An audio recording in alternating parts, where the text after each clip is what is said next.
Very important interview question on multi-threading. Like if I'm creating one number of threads, key value pair in properties file, and I'm adding that as a @value property in the class, okay, to utilize it. Like let's suppose I want to make use of 10 threads.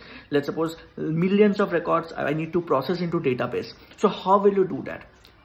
And I'm assuming that I'm not auto-wiring executor service, because we have to make use of Java 8 threading, right? Executor service equal to executors.new fixed thread pool, where we are passing the number of threads there, right? So if number of threads, let's suppose it's 10, and I am starting the application, then what will happen? Will it initialize that executor service reference with the thread value as 10? Just think about it. So the answer is no, because first of all, initialization happens, okay, object initialization, and then the reference value initialization will happen. So here we have to make use of @post construct, or we have to auto-wire executor service. Cheers.